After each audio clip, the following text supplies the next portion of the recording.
Welcome to another episode of Boom and Bust. I'm your host, Tony Clement, here at the News Forum where all voices matter. As economic storm clouds gather, it's a good time to check in with our monthly panel. Joining us for this session is former Canadian Finance Minister, the Honourable Joe Oliver, former Ontario Trade Minister, Sandra Pupatello, and as we tape during the Calgary Stampede, former Alberta Cabinet Minister and now head of the Canada West Foundation, the Honourable Gary Marr. Welcome back to all of you. Great to be here. Thanks, Tony. Well, as we're taping today, obviously the big news, economic news in the country is the interest rate hike, 100 basis points or a full percentage point. Let's start with you, Joe. What's your sense of this? What does this mean for the economy? Well, it's going to eventually have a negative effect on the economy, and the Bank of Canada understands that. But unfortunately, they're late to the party. And they weren't alone in that respect. The U.S. Federal Reserve Board was also late in recognizing that inflation wasn't going to be transitory. It was going to be quite powerful. And both central banks have admitted their mistake. But here we are. And the result of that is they're going to have to move faster and more brutally. And a 100 basis point move is one that we haven't seen, I think, in a couple of decades. And it certainly will have an impact on economic growth, on spending, on just the way people perceive their own personal financial situation. But the central banks really don't have much choice now. Inflation is the single mandate of the Bank of Canada, and it's one of two mandates of the U.S. Fed, and the other one being employment. Although employment is in a sort of a secondary way also a concern for the Bank of Canada. But both central banks have indicated they're going to be focusing on inflation. They just can't let it get out of hand. And even with these rates, there's a huge gap between the rates and what the inflation rate is. And in May, it was 7.7%, moving up probably to over 8%. And in the United States, we just heard the number, I think it was this morning, at 9.1%. Right.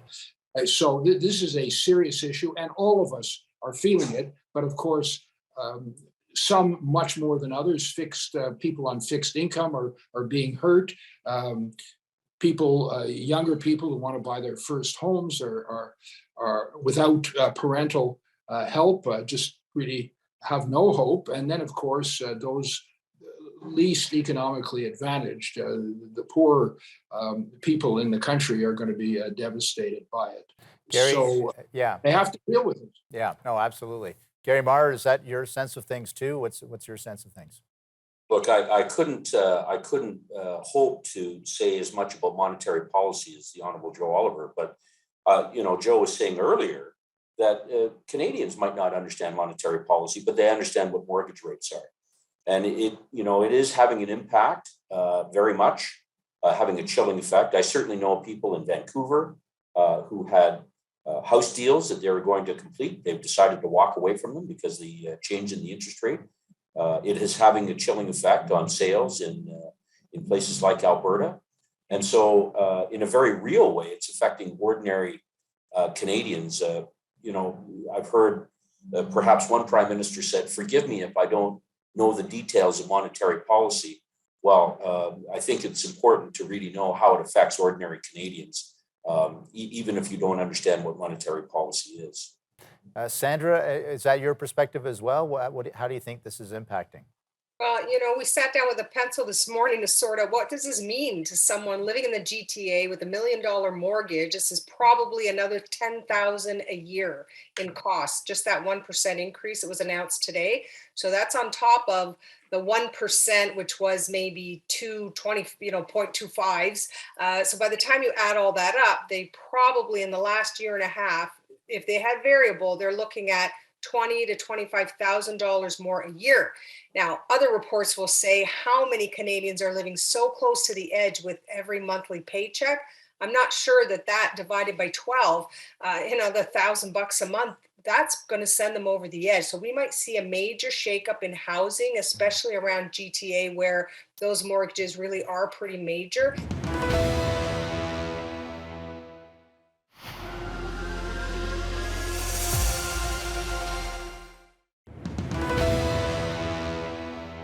And here we are. We're back again here at Boom and Bust with our regular monthly panel, the Honorable Joe Oliver, the Honorable Gary Marr, and of course, Sandra Pupatello. And Sandra, I had to cut you off there. So we were talking about mortgage rates. Please continue. Just that, we hear all these big lofty point here, a point there. What does it mean, everyday people? Almost $1,000 a month if you're carrying a high mortgage. How do you make that up? How do you all of a sudden come up with more money? So this high interest rate could have impacts in other areas, push people back into the workplace, push them back from part-time to full-time, which frankly is what our businesses need because they cannot find employees. But I would offer Joe, a comment on this. You've been the finance minister. I've not seen the issues of high inflation, high interest rate, and low employment. Usually it comes along with high unemployment because businesses are knocking people out of their workplace. So, what's an economist to do or a finance minister to do besides kind of watch these chips where they're falling? Well, I think you've hit on an interesting subject, which in the United States is called the Great Resignation. So many people have left the workplace and have not come back, and one wonders how, in fact, they can afford to do that. I mean, not everybody is living in their parents' basement. So I think government subsidies clearly have been part of it. Social welfare programs, unemployment insurance have cushioned the blow, but it doesn't. They don't make people wealthy. Or especially comfortable necessarily, but they can survive on it. And some of them are, deciding not to go back to work. But as you say, with inflation going up, costs going up, a number of them are going to have to do that. But if anything, that will increase inflationary pressures. The Bank of Canada has a limited array of options. One, the most obvious and central one is interest rates. The other is buying and selling Canada bonds, quantitative easing or quantitative restriction, which is the latter is what's going on now. So the objective being to shrink the money supply, because at the end of the day, as Milton Friedman has pointed out, at the end of the day, inflation is entirely a monetary phenomenon. So that's what they have to do. But the other side of it, of course, is expansionary fiscal policy does tend to obviously increase demand, and that has an impact on monetary on money supply and inflation. So, here again, as I think we had in during the Pierre Trudeau years, we have the full burden of fighting inflation with the Bank of Canada, and given the limited tools they've got, we're going to see interest rates continuing to move up with Right. economic implications, as we discussed. Gary Marr, can I just get your comment a little bit on labor shortages? Are you finding that still an issue in Calgary and in Alberta as well? It really depends on the sector. I mean, with the price of oil being what it is, I think a lot of people would have incorrectly assumed that there'd be a lot of new jobs created as a result of that. But the reality is the oil and gas sector has really driven down its need for employees. They can produce as much or more oil using fewer people. So there's still issues with respect to out of work engineers and people from the oil and gas business here in Calgary. There was a report released the other day that 34% of downtown Calgary space is vacant right now. There are some green shoots that are coming up with about 8% of the space being occupied by tech sectors. And there's a lot of people that are working hard on trying to make a transition from the more traditional fossil fuel industry into clean energy. But this is a long or medium or long-term perspective. It's not something that's going to happen overnight. So, but in other sectors, there are a great demand for people, and the issue is whether or not there's the right kind of skills and competencies that are available. So it's a bit of a mixed bag throughout Western Canada, as near as I can see it. We're going to take another short break. We'll be back with our panel talking about other economic topics. Certainly a lot to talk about. Please stay with us. We'll be back after these messages.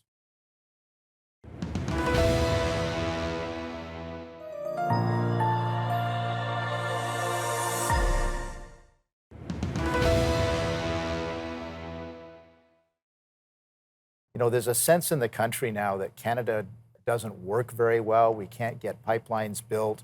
Now we can't get our passports. The airports are a mess. And now the huge Rogers outage that occurred last week. Is that your sense as well? Or is this a transitory thing? Or is this endemic to our society?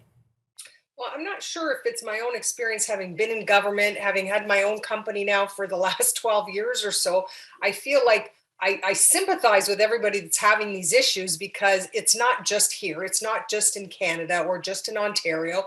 It's all the Western countries that are running the same types of economies are having issues. Not the same time. The first time that we lost our services, Bell went through this some time ago. I got wrapped up in that one.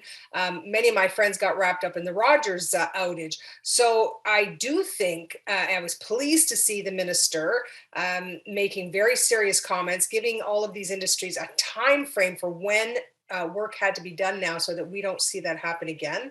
I was pleased to see it. Maybe just like COVID, it taught us a whole bunch of lessons that next time these kinds of things happen, we're going to be better prepared. And likewise with Rogers, I mean, imagine a company impacting 13 million people. We don't have that many companies in Canada that do that. And these are ones that in one breath, we want to be capital minded and we're all business, but within a day or two, everyone's busy blaming the government. So every time something goes wrong, you blame the government, but just give them a day or two so you can find out who can we blame for this? In the end, that expression, stuff happens, and they need to get on with it and learn from that. So, Joe, no apologies, but these things do happen and we are getting over it. Joe Oliver is shaking his head. So Joe, you've got the baton now. Well, that was quite a defense there. The airports, it's no surprise, and they admit, the government admits that they didn't anticipate people coming back from a pandemic. Hello, is that what kind of surprise is that? Toronto, Pearson had the worst record, I think, last week of any other airport in the entire world, including. But that's not fair. Canada also has more Canadians with passports than any other country in the Western world. So more Canadians travel. Interrupt me? Why do you feel you can interrupt me? I guess it's because Joe, you definitely got the microphone here. Yeah. Just tell all the facts. Apparently not. Just tell all the facts while we're here. Because the reality is, it's not the government's fault that more people decided to travel all at once than ever before, that the airlines all laid off employees, as did. Wow, this is carrying the Liberals' water. This is quite remarkable. It is what it is. It's exactly. Okay, Joe, Sandra, we're going to let Joe finish his thought here, if that's okay. Joe, you're on. Although that was indicative.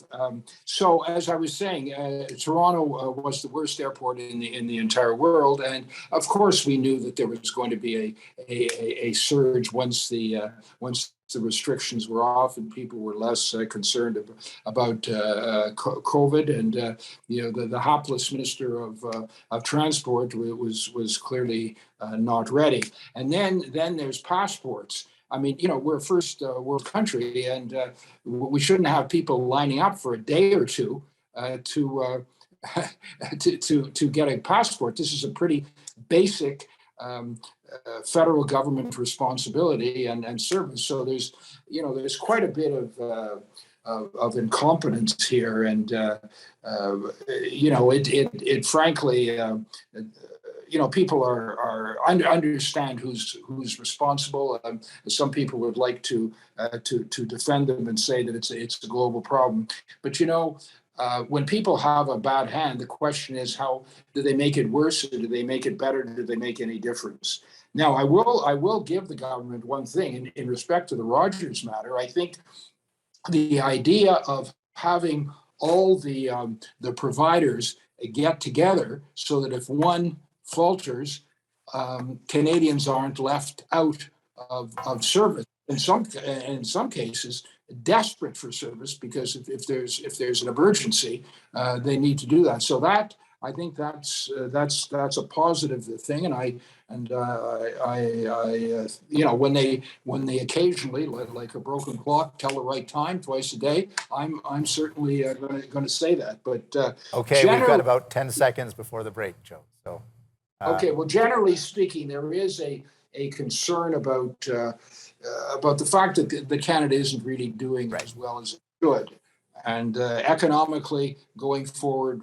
That's another huge issue. We're going to have to take the break now, unfortunately, but definitely made your point. We'll be back for the final segment right after these messages.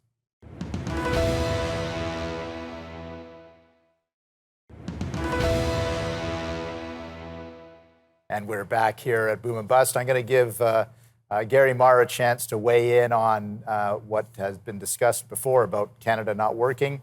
And then I've got another question for our panel. Gary? Well, I just wanted to make this observation, Tony, that I don't generally hear people complaining about services that are being delivered out of provincial governments, be they motor vehicles registrations or marriage licenses and all the sorts of ordinary things that a provincial government is responsible for. But when it comes to passports and visas, there are horror stories. They're talking about trying to process visas for people that are desperately trying to get out of dangerous parts of the world that are going to take years to process. And you're looking at passports. I was down at the passport office to help out my daughter. It looked like a Soviet era bread line. There were people that were camped out overnight at the federal building. And it just seems to me that, and you mentioned this earlier, Tony, that a lot of the new jobs that have been created have been for government. Well, maybe it's not government that needs more people. Maybe it needs less people and needs a better process. It strikes me that if you've got a visa or if you've got a passport and you want to get it renewed, this is the federal government's document. You're giving them back their own document. It should take you about 10 seconds to figure out whether or not you should be given a renewal because of the authenticity of the document that you've given back to them. So maybe it's the process that needs to be changed, not the number of people. If you double the number of people working at the passport office, it might not fix it. We should look at whether or not there's a better system to get it done. Joe Oliver, Gary mentioned the latest labor statistics indicating that 92% of all national job growth is in the public sector. Is business in trouble in this country? Well, yes. Unfortunately, I think it is. This particular statistic also shows that the private sector is being squeezed out by government, and you're not going to get robust growth in an economy by increasing the size of government indefinitely. Nor are you going to borrow your way to prosperity, because that's what's implied in increased government expenditures. The latest deficit figure from the Minister of Finance for this year was $52.8 billion. So I'm concerned about that. And the proof that we've got a serious problem is that the OECD, which is an international objective organization, and I think I may have mentioned this at the last session we had, forecasted growth for all the developed countries in the world over 20 years and 40 years. And Canada ranks last. That is an appalling number, last at 0.7% to 0.8% real growth over that period of time. In other words, we're going to be falling behind everybody in the so-called first world. Well, there's something wrong. And part of that is the lack of improvement in productivity. Right. Which means we're not, we got capital flight instead of capital investment. And people, workers can work hard. They can't work much harder necessarily. We can't increase dramatically the number of workers, although immigration does improve that somewhat. But we need capital investment to improve productivity, and we're not getting it because we're not creating an hospitable environment. Okay, we've got about 30 seconds left, so I've got to allow Sandra a little bit of a chance here. Is government getting too big, Sandra? Is that what that statistic means? Well, I'm not sure. I mean, everybody's arguing that the government has to, get cracking on these services that are lacking. So they are really trying to rehire and trying to expand what they can offer. In the meantime, businesses can't find people to hire. So when you see numbers like large percentages of the increase towards the public sector, we pay our public employees very well. Private sector, they don't have the pensions necessarily like they used to. They don't have the union membership like they used to. So there are a whole bunch of reasons that they may not be as competitive as a government job. And so if you've got options and people are, having options on where they're going to work, they're moving to the public sector because of, the security there, maybe. And businesses On that, would hire because they just can't find the people to do it. On that note, I'm afraid we're going to have to call it a day. Thank you for our panel for being here again today, and we'll see you for sure next month. Thanks for joining us. Thanks, everybody.